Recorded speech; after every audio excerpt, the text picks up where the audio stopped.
Hi everyone. I have no idea if this is working or not. This is my very first time of doing it like this, doing a video. Welcome to Rosemary's Kitchen. If you could smell this kitchen right now, you'd know exactly what I'm making. I'm making pesto. This is a no cook, no mess. 4 ounces of walnuts. I'm making double the amount that's in my recipe book. 4 really nice sized garlic cloves, some Parmesan cheese and some pecorino, about 8 ounces in there, and of course good olive oil and salt and pepper. This is the quickest, the best, the most delicious and the easiest thing to do. So first of all, I'm going to throw in, this is my trusty, my most favourite machine.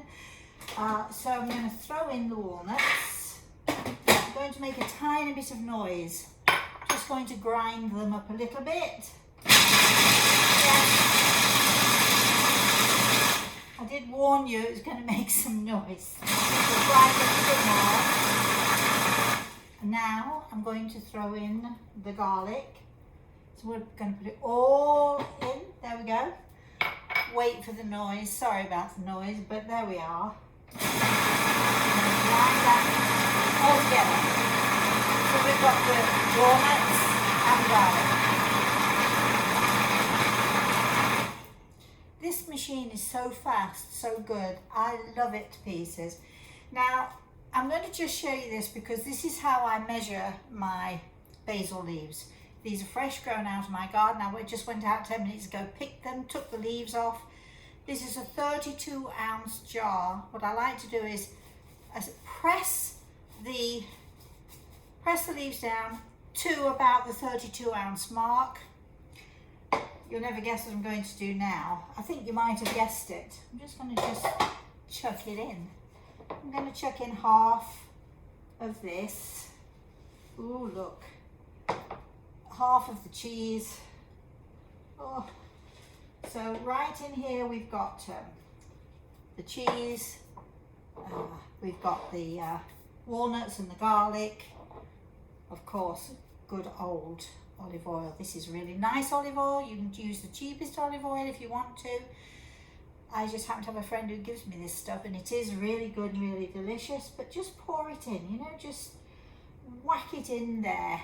It'll take about, for a double amount, you'll want 8 ounces, but you can make this at half, so that would be 4 ounces of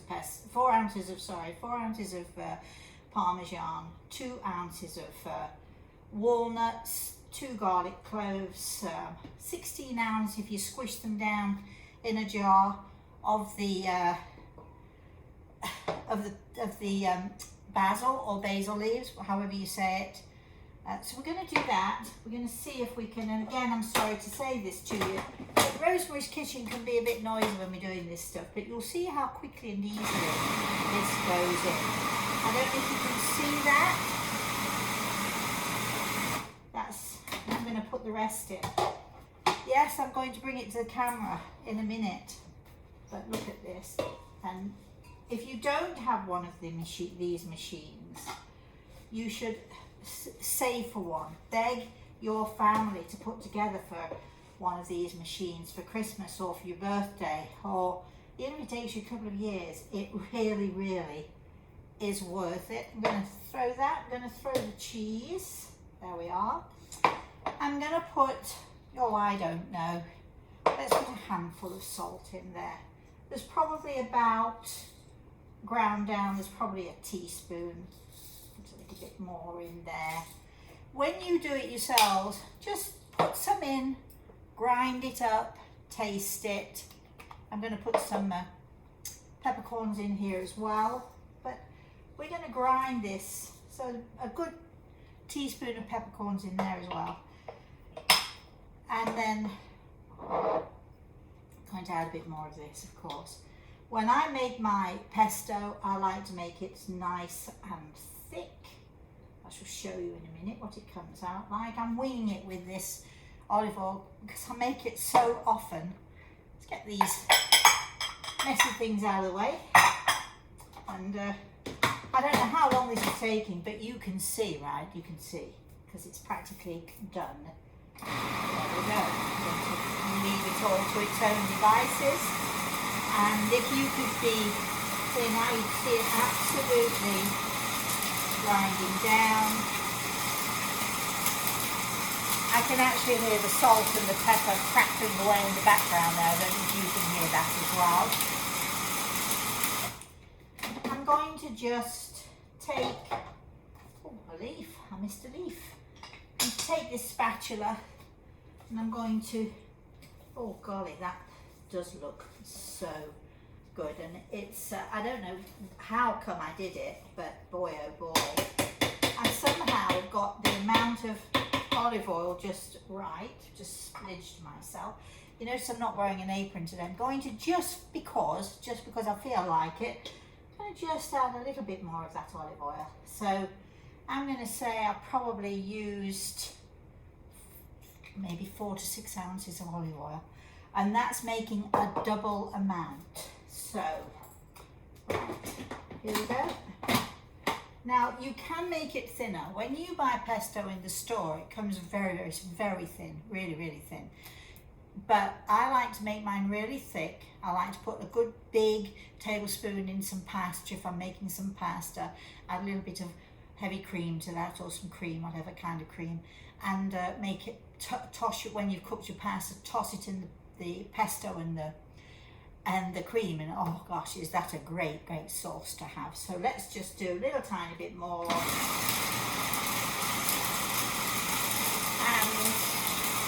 I'm going to put it now in one of these jars.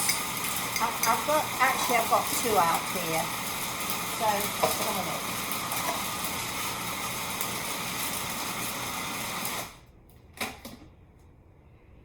Now, oh, the smell is gorgeous.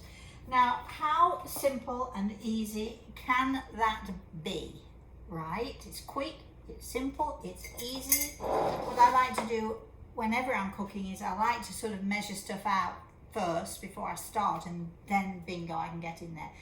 We just talk about this little machine for a minute. I'm not getting paid for this, by the way, but it is a Breville. And it comes with, which is what I searched high and low for this.